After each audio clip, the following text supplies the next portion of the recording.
சூர்யா, இதில் இந்த துயர சம்பவம் இதுக்கான விமர்சனங்கள்ன்றதை தாண்டி நீங்கள் எடுக்கிற நிலைப்பாடு ஏதோ தாவேக்காவை கூட்டணிக்கு அழைக்கிறது போன்ற ஒரு தோற்றம் இருக்குது. அதை தான் முதல்வரும் சுட்டி காட்டார். இப்படி ஒரு அசைன்மெண்ட் அதிமுகவை கொடுத்து ட்ரை பண்ணுறாங்க அப்படின்னு. அதை எப்படி எடுத்துக்கிறீங்க?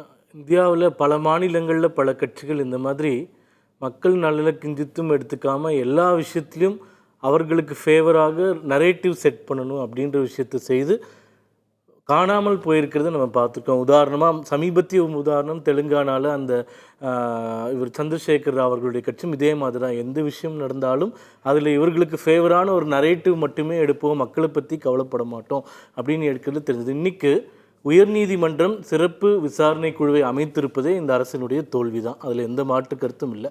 இவங்க தனிநபர் ரிட்டையர்டு ஜட்ஜு ஆணையம் அமைத்திருக்காங்க. அவங்க எப்படி விசாரிச்சாங்கன்னு நம்ம பார்த்தோம்.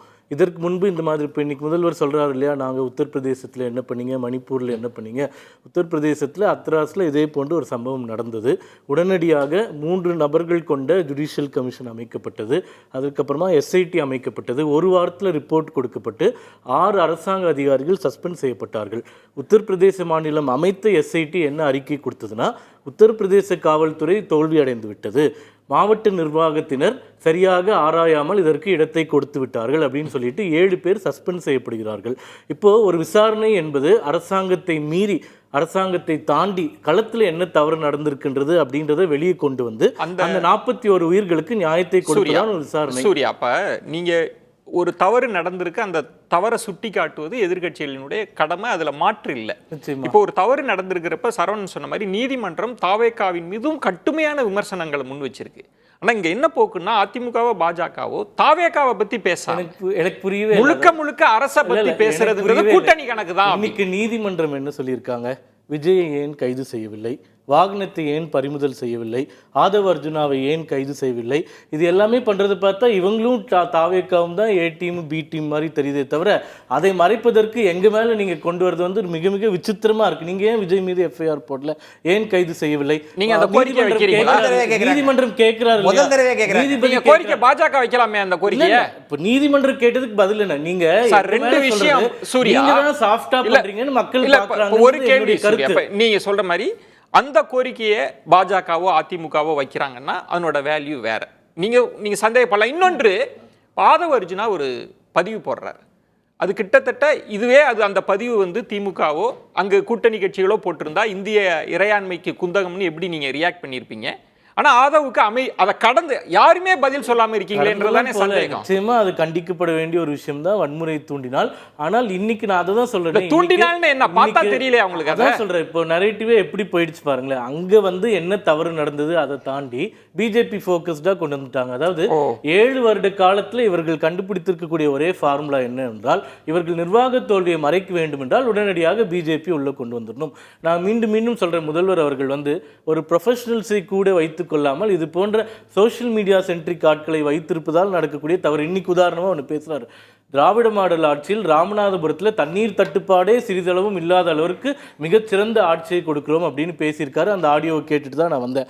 இதே ராமநாதபுரம் அதுக்குள்ள போயிட வேண்டாம். இல்ல சொல்றேன், உதாரணத்தை சொல்றேன். இப்ப நவாஸ் கனின் அந்த எம்பி பாராளுமன்றத்தில் இந்த ஆண்டு மட்டும் பிப்ரவரி 3ஆம் தேதியும் ஜூலை 24ஆம் தேதியும் ராமநாதபுரத்தில் கடுமையான தண்ணீர் தட்டுப்பாடு, மக்கள் வந்து கஷ்டப்படுறாங்கன்னு அவரே பேசியிருக்கார். அப்படி நிலைமை இருக்கும்போது முதல்வரே என்ன சொல்றாரு, ராமநாதபுரத்தில் நீங்க என்ன சொல்றீங்கன்னா அதிகாரிகள் சூழ முதல்வர் இருக்கிறாருன்றது. இப்போ பாயிண்ட் என்னன்னா, ஏன் தாவேக்காவை கண்டிக்கிறதுல பாஜகவுக்கு என்ன கண்டிக்கிறது? நாங்கள் பல முறை சொல்லிட்டோம், அவர் சரியான நேரத்திற்கு வரவில்லை, அவர்களுக்கு அனுபவம் போதவில்லை. ஆனால் இங்கே இதற்கு பொறுப்பு, பிரைம் ரெஸ்பான்சிபிலிட்டி யாருக்குன்னு பார்த்தீங்கன்னா மாநில அரசாங்கத்திற்கு தான். ஏனென்றால் அதற்கும் நாங்கள் பலமுறை விளக்கம் சொல்லிட்டோம். அதாவது உதயநிதி ஸ்டாலின் அவர்கள் ஏப்ரல் 4, 2024 வந்த போதும், மு.க. ஸ்டாலின் அவர்கள் வந்த போதும் அந்த ரவுண்டானா பகுதி கொடுக்கப்பட்டதாங்க. 60,000 பேர் நிற்கக்கூடிய அளவிற்கு இடம் இருக்கின்றது. ஆனால் நாங்கள் 2024 தேர்தல் பரப்புரை கேட்கும் போதும் ரவுண்டானா கொடுக்கல, இதே வேலுசாமிபுரம் தான் கொடுக்கப்பட்டது. எடப்பாடி பழனிசாமி அவர்கள் கேட்கும் போதும் அந்த பெரிய இடம் கொடுக்கப்படவில்லை, இந்த இடம் தான் கொடுத்தது. விஜய் அவர்கள் கேட்கும் போதும் இந்த இடம் தான் கொடுக்கப்பட்டது. அப்ப நாங்க என்ன சொல்றோம்னா, நீங்க அரசியல் தலையீடு மாவட்ட அந்த நிர்வாகத்தில் அடிப்படையில இருக்கின்றது. பேசுறீங்க. இல்ல, அது மாவட்ட நிர்வாகத்தில் அரசியல் தலையீடு இருக்கின்றது. காவல்துறை உளவுத்துறை சரியாக கடிக்க தவறிவிட்டது என்றால் இதற்கு முன்பு 5 இடங்கள்ல கூட்டம் போட்டிருக்காரு. எவ்வளவு பேர் வருவாங்க, எவ்வளவு பேர் வந்தாங்கன்ற குறைந்தபட்ச இன்டெலிஜென்ஸ் ரிப்போர்ட் அவர்களுக்கு இருக்கும். இப்ப வேலுசாமிபுரத்துல அதிகபட்சம் 10,000 பேர் தான் ஒட்டுமொத்த பொறுப்பையும் அரசு மீது தான் சுமத்துறீங்களா? நிச்சயமா. தாவேகாவுக்கு இதுல எந்த பொறுப்புமே இல்லையா? அவர்கள் மீதும் நிச்சயமாக பொறுப்பு இருக்கின்றது. ஆனால் இவர்கள் அரசியல் காழ்ப்புணர்ச்சி இல்லாமல் சட்டத்தின்படி நடந்திருந்து பெரிய கூட்டம் வர வேண்டிய இடத்துக்கு பெரிய இடத்தை ஒதுக்கி இருந்தால் இந்த சம்பவமே நடந்து இதுல அப்ப அந்த தவறு யார் மேல சொல்ல முடியும்? நம்ம பாஜகவோட நிலைப்பாட்டுல யாரு சொல்ல? பாஜக நிலைப்பாட்டுல இந்த கூட்டணி அந்த இதெல்லாம் நீங்க யோசிக்கவே இல்லை. அதான் நான் சொல்றேன். அதை யோசிப்பவர்களும் பேசுபவர்களும் மனிதாபிமானமற்றவர்கள் மட்டும்தான். அது திமுக மட்டும்தான். இந்த சம்பவம் நடந்ததுல இருந்து என்ன பிரச்சனை, என்ன நடந்தது, என்ன பேசாம கூட்டணியை பத்தி இறுதியா ஒன்னு சொல்லிடுறேன். நேத்து வன்னியரசு அவர்களும் திருமாவளவர்களும் சொன்னது என்னவென்றால், வன்னியரசு அவர்கள் இதே விவாதத்தில் சொன்னார், இந்த ஒரு நபர் ஆணையம் என்பது கண் துடைப்பு நடவடிக்கை, இதன் மீது எங்களுக்கு நம்பிக்கை இல்லை. அப்போ இவர்கள் கூட்டணி கட்சியினரே இந்த கருத்தை சொல்லும் போது நாங்க பேசுறது அரசியல் சொல்றதுக்கு இவங்களுக்கு ரைட்ஸ் கிடையாது. முதல்ல கூட்டணி கட்சி சொல்லக்கூடிய விமர்சனத்திற்கு அவர்கள் பதில் சொல்ல வேண்டும்.